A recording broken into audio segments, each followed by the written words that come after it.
जनगणना 2027 का जो प्रक्रिया है दोस्तों चालू हो चुका है और इस बार जनगणना आपको खुद सबमिट करना होगा, यानी कि आप अपने मोबाइल से या कंप्यूटर से अपना डिटेल खुद ही सबमिट करेंगे।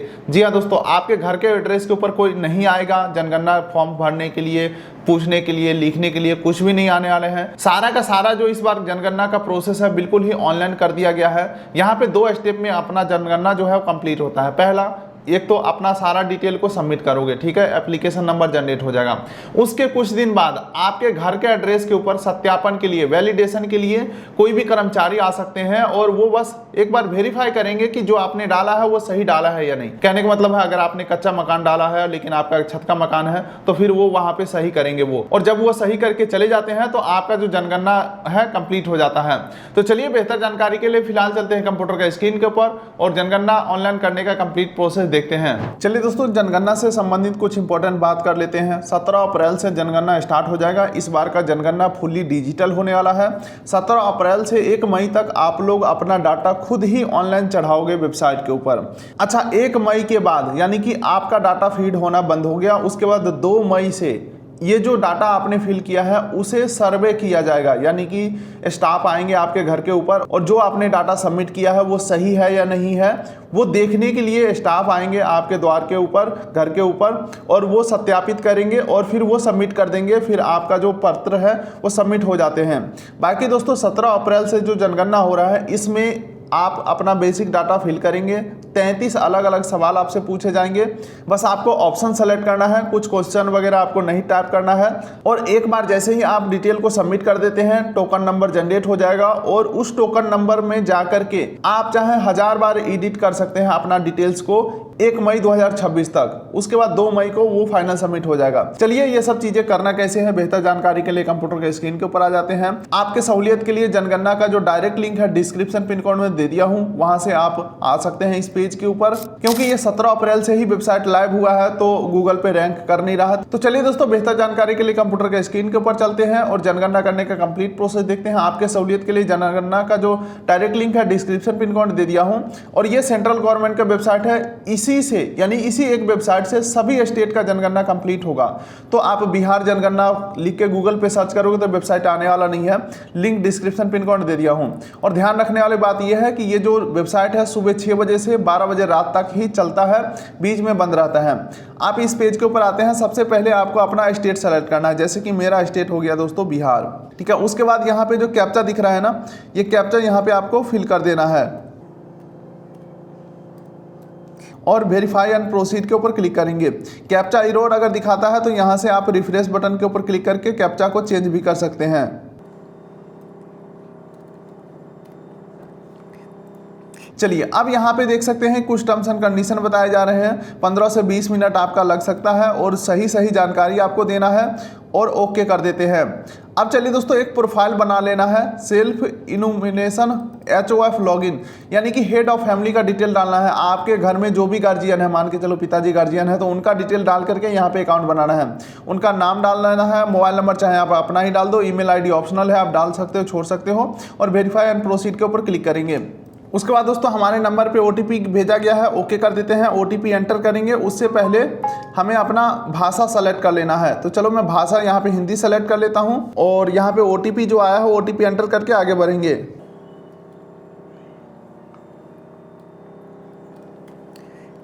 चलिए, OTP मैं यहाँ पे वेरीफाई कर दे रहा हूँ। चलिए दोस्तों, OTP वेरीफाई करके जैसे ही हम आगे बढ़ते हैं, सबसे पहले आपको अपना जिला सेलेक्ट कर लेना होगा, अपना आपको पिन कोड डाल देना होगा और खोजे बटन के ऊपर क्लिक करना है। अब उसके बाद दोस्तों सैटेलाइट का मैप दिख जाएगा गूगल का, यहाँ पे आपको अपना घर को सेलेक्ट कर लेना है मैप के ऊपर। अब उसके बाद दोस्तों जनगणना में आपके घर से संबंधित जानकारी अभी देना है। यहाँ पे सबसे पहला सवाल है कि आपका घर किस प्रकार का है। जैसे कि आपका घर मिट्टी का है, लकड़ी, बांस, पक्का, ईंट, पत्थर, सीमेंट या अन्य का ऑप्शन है तो आप अपने हिसाब से यहाँ पे सेलेक्ट करोगे। और फिर अगला सवाल आता है जनगणना मकान के दीवार में प्रयुक्त प्रमुख सामग्री किस प्रकार से आपका घर बना हुआ है, घास फूस का, कच्ची ईंट का, लकड़ी का या पक्की ईंट का, आप अपने हिसाब से सेलेक्ट कर लेना है। और आपका जो छत है वो किस प्रकार का है, पक्का ईंट का है या घास फूस प्लास्टिक, आप अपने हिसाब से घर का यहाँ पे पूरा डिटेल दे देना है। और ऊपर का सारा डिटेल फिल करके नीचे सहेजे और आगे बढ़े वाले ऑप्शन के ऊपर क्लिक करना है। अब अगला आ जाता है परिवार से संबंधित जानकारी। तो यहाँ पे पूछा जा रहा है इस परिवार में सामान्यतः रहने वाले व्यक्ति की कुल संख्या कितनी है। तो आपको अपने हिसाब से यहाँ पे डाल देना है। परिवार के मुखिया का नाम आपको यहाँ पे डाल देना है।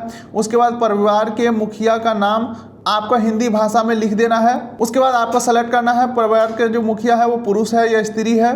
अब उसके बाद दोस्तों आपके जाति से संबंधित कोई सवाल पूछे जाते हैं, जैसे कि अनुसूचित जाति, अनुसूचित जनजाति, अन्य। तो आप अपना जाति का जो नाम है किस कैटेगरी में आता है वो यहाँ पे इस लिस्ट के ऊपर क्लिक करके देख सकते हैं। चलिए अब आगे बढ़ते हैं। इस मकान के स्वामित्व की स्थिति, आपका जो मकान है अपना है या किराए पे रहते हैं, अपने हिसाब से यहाँ पे जवाब देंगे। रहने योग्य उपलब्ध कमरों की संख्या, यानी कि जो घर में रहते हैं उसमें कितने कमरे हैं, 1 2 3 4 5 यहाँ पे लिख देना है। और इस परिवार में रहने वाले विवाहित दंपतियों की संख्या, तो आपको यहाँ पे जवाब दे देना है। और ऊपर का सारा डेटा फिल करके और आगे की तरफ सहेजे और आगे बढ़े के ऊपर नीचे क्लिक करेंगे। उसके बाद जैसे ही हम आगे बढ़ते हैं तो पेयजल का मुख्य स्रोत यहाँ पे पूछा जा रहा है। तो नल का पानी या कुआं का पानी, हैंडपंप या समरसेबुल बोरवेल अगर है आपका तो अपने हिसाब से जवाब देना है यहाँ पे। उसके बाद अगला यहाँ पे पूछा जा रहा है पेयजल का स्रोत की उपलब्धता। ठीक है, तो परिसर के अंदर यानी कि आपके घर के अंदर है या घर के आसपास है या दूर से पानी लाते हो। प्रकाश के मुख्य स्रोत यानी कि बिजली वगैरह का जो स्रोत है वो क्या है। तो यहाँ पे बिजली या मिट्टी का तेल या सौर ऊर्जा, आपके प्रकाश का जो भी स्रोत है यहाँ पे डाल देना है। उसके बाद अगला आ जाता है शौचालय का सुलभता। अगर आपके पास शौचालय है तो यहाँ पे केवल परिवार हेतु या अन्य परिवार हेतु साझा में मान के चलो 2 3 लोगों ने मिलकर एक शौचालय बना हुआ है तो सेकंड ऑप्शन को सेलेक्ट कर लेंगे। या आप सार्वजनिक शौचालय यूज करते हैं तो इस ऑप्शन को सेलेक्ट करेंगे। अगर आप खुले में जाते हैं तो यहाँ पे सेलेक्ट कर लेना है। उसके बाद दोस्तों आगे बढ़ते हैं तो शौचालय का प्रकार यहाँ पे पूछा जा रहा है। तो यहाँ पे पाइप, सीवर, सेफ्टी टैंक, अन्य पद्धति, 2 गड्ढा शौचालय, एकल गड्ढा शौचालय, सर्विस शौचालय। तो आप अपने हिसाब से शौचालय का प्रकार यहाँ पे सेलेक्ट करेंगे। अब यहाँ पे अगला सवाल आता है गंदे पानी की निकासी किससे जुड़ी हुई है, यानी कि आपके घर के जो नहाने का, बर्तन धोने का, ये सब जो वेस्ट वाटर है ये कैसे जाता है बाहर। तो यहाँ पे ढक्की नाली में, खुली नाली में, किसी भी नाली से नहीं। ठीक है, तो ऑप्शन है सेलेक्ट करेंगे। अगर आप मान के चलो गांव में रहते हैं, खेतों में बहा देते हैं तो यहाँ पे किसी भी नाली से नहीं वाले ऑप्शन को सेलेक्ट करेंगे। अगला जाता है परिसर के अंदर स्नान सुविधा। तो अगर आपके घर में स्नान गृह यानी कि बाथरूम बना हुआ है तो सेलेक्ट कर लेंगे, अगर नहीं बना है तो नहीं सेलेक्ट करेंगे। उसके बाद अगला आ जाता है दोस्तों रसोई घर और एलपीजी गैस कनेक्शन की उपलब्धता। रसोई घर में खाना पकाते हैं तो यहाँ पे सबसे पहले पूछा जा रहा है क्या आपके घर में एलपीजी का सुविधा है। तो पहले ऑप्शन को सेलेक्ट करेंगे। या एलपीजी, एलएनजी यानी कि जो पाइपलाइन आज के डेट में बिहार में चल रहा है वो कोई सुविधा नहीं है, सिलेंडर का भी सुविधा नहीं है, तो सेकंड ऑप्शन को सेलेक्ट करेंगे। घर के भीतर खाना पकाते हैं परंतु रसोई घर में नहीं। तो जिनका रसोई घर है यानी कि डेडिकेटेड जो किचन है वो अलग से है तो पहले ऑप्शन को सेलेक्ट करेंगे। या आप मान के चलिए घर के भीतर ही खाना पकाते हैं, रसोई घर आपका नहीं है। ठीक है, तो इसमें से ऑप्शन सेलेक्ट करेंगे एलपीजी कनेक्शन है या नहीं है। खुले में या घर के बाहर पकाते हैं तो एलपीजी से पकाते हैं या गैस कनेक्शन है या नहीं है, वो उस हिसाब से यहाँ पे जवाब देना है। या खाना नहीं पकाते हैं, सार्वजनिक खाना खाते हैं, तो यहाँ पे भी ऑप्शन दिया गया है। उसके बाद अगला सवाल आता है खाना पकाने के लिए मुख्य ईंधन का स्रोत क्या है। ठीक है, जलाऊ लकड़ी हो गया या फसल का अवशेष जैसे कि लकड़ी मान लो, या गोबर का जो उपला है वो, मिट्टी का तेल, एलपीजी, एलएनजी, या बिजली से बनाते हैं गोबर गैस, बायोगैस या सौर ऊर्जा से। तो यहाँ पे मैं एलपीजी, एलएनजी सेलेक्ट कर लेना हूँ, बाकी आप अपने हिसाब से डिटेल को सेलेक्ट करेंगे। तो ऊपर का सारा डिटेल फिल करके सहेजे और आगे बढ़े वाले ऑप्शन के ऊपर क्लिक कर देना है। अब उसके बाद पूछा जा रहा है आपके घर में इलेक्ट्रॉनिक सामान क्या क्या है। रेडियो या ट्रांजैक्शन है या नहीं है, सेलेक्ट करेंगे। टेलीविजन है तो दूरदर्शन, मुफ्त डिश, फ्री वाला डिश है या केबल कनेक्शन है, डीटीएच है। इसके अलावा इंटरनेट की सुविधा है या नहीं है आपके घर में, लैपटॉप कंप्यूटर है या नहीं है, मोबाइल और स्मार्टफोन है या नहीं है, केवल लैंडलाइन है या केवल मोबाइल है। और अगर मोबाइल है तो स्मार्टफोन या दूसरा नॉर्मल मोबाइल है तो एक एक ऑप्शन सेलेक्ट कर सकते हैं। या दोनों है तो दोनों को सेलेक्ट करेंगे। अगर आपके घर में कोई मोबाइल नहीं है तो नहीं के ऊपर क्लिक करेंगे। साइकिल और स्कूटी, मोटरसाइकिल, मोपेड। मोपेड क्या होता है ये तो मुझे भी नहीं पता। साइकिल, मोटरसाइकिल या स्कूटी वगैरह है या नहीं है तो आप अपने हिसाब से सेलेक्ट कर लेंगे। उसके बाद कार या जीप, वैन वगैरह है या नहीं है, अपने हिसाब से सेलेक्ट करेंगे। उसके बाद अगला पूछा जा रहा है कार या जीप या वैन है आपके घर में, तो हाँ ना में जवाब देंगे। परिवार द्वारा उपयोग किए जाने वाले मुख्य अनाज, चावल, गेहूं, ज्वार, बाजरा, मक्का या अन्य का यहाँ पे ऑप्शन है, अपने हिसाब से सेलेक्ट करेंगे। तो डिटेल सारा फिल करके सहेजो और आगे बढ़े वाले ऑप्शन के ऊपर आपको क्लिक कर देना है। जैसे ही आगे बढ़ते हैं तो एक बार आपको डिटेल जो है आपका सारा प्रीव्यू कर लेना है, सारा डिटेल आपको वेरीफाई कर लेना है।